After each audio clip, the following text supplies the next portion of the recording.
fact, so Fernando, this Columbus Life is the one I'm thinking about for your buddy Aaron to do that special needs trust IUL.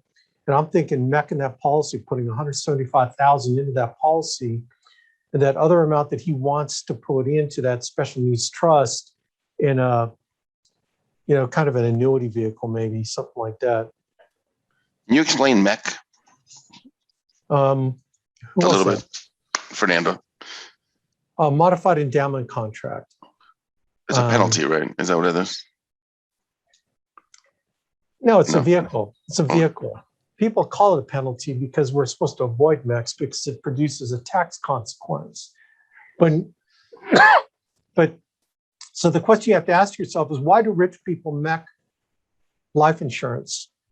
Like, rich people do it all the time. So shouldn't that be a question like, well, why do rich people do it? Well, because they can, number one, and because it makes sense, number two, right? When you think about it, so the IRS puts a limit on how much money you can jam into an IUL before you call it an investment vehicle, right? And if it becomes an investment vehicle, then they want their tax money out of it, versus an IUL, where if you stay within the guidelines, you can put a bunch of money in. And with the 7702 tax changes that happened last year, it allows us to put more money in without causing a MEC, a tax consequence. And it allows money to grow over time. And you can take that money out tax-free through policy loans, okay? And you don't got to worry about taxation, because when's the last time you got taxed on a loan? You don't get taxed on loans. So that's why policy loans are tax-free in an IUL. So, but Alex, I've always heard bad things about MEC. It's because you don't know how to use it properly. It's trying to use a hammer to unscrew a screw, right? Like, Bill said, don't, well, there are opportunities to use it properly, okay? So an example of a MEC is if you put $250,000 into an IUL, just dump $250,000, it becomes a MEC, okay? Like the example that I gave of, actually, this was a real example where I recommended Chris Manifold. His parents are like 75 years old. And I asked him, well, what are they going to do with their house? He goes, well, they're going to give it to me and my brother. Is it paid off? He goes, yeah. I go, well, why don't you and brother buy the house? You share the mortgage, and then your parents have $250,000. And you know what they should do with $250,000 if they were going to give that house to you anyway, is to dump that $250,000 in an IUL. But Alex, it becomes a MEC. Well, yeah, but were they going to like use the money out of their house? No. Well, okay, you're going to let them live there for free, right? Yeah. Oh, by the way, because it's a second residence, did you know that you can write off the rent? But Alex, we're not getting rent. Exactly, because you can write off half the mortgage, because the mortgage, you're not receiving it in rent, it's a loss. So you can write that off. Did you know that? And then, of course, the interest that we know so far on the house. And then the $250,000, you can stick it in an IUL, like a second to die IUL through Columbus Life, right? Because they're going to get the maximum insurance out of it. And then it's a MEC. But if they weren't going to touch the money, then boom, they could, when they die, I think I calculated $661,000. So rather than give them a taxable asset in the future, and who knows that the house would be worth $275,000 or $300,000, they have another 10 years to live, maybe 15 at the most, right? And so when you MEC the contract, they're going to get $661,000 whether they die today or die, when they're 90. Is $661,000 tax-free better than $250,000 that becomes a taxable event? Like someone chat at me. I know it's obvious, right?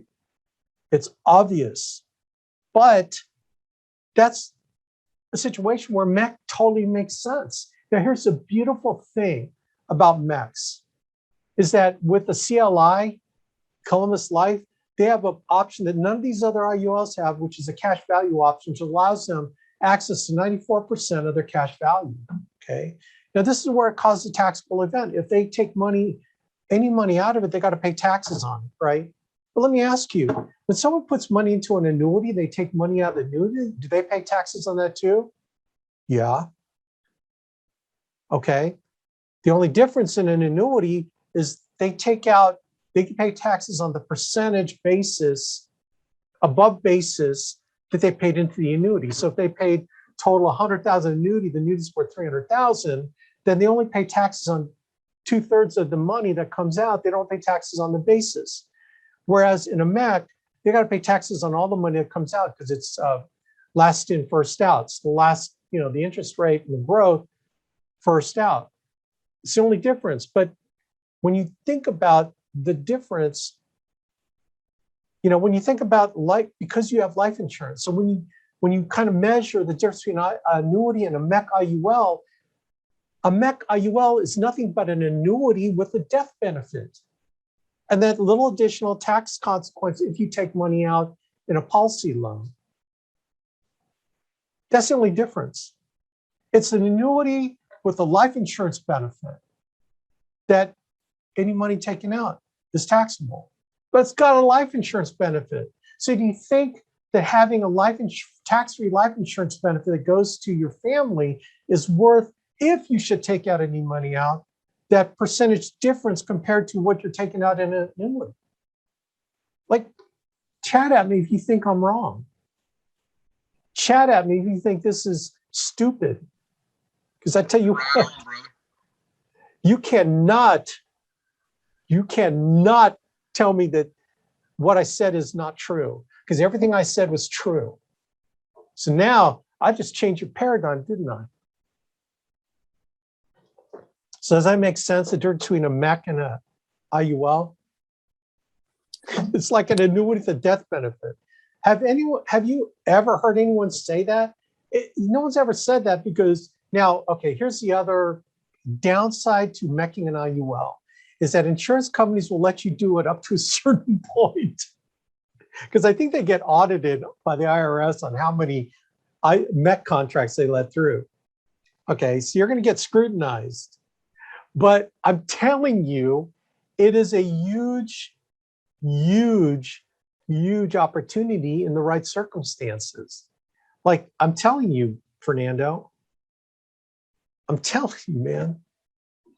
And then those of you, like, seriously, I'm not kidding. If you've got elderly parents that are like 75-ish, 70 years old, they own their house, right? And they're going to give your house to you. Let's put a game plan together, and we can do the same thing.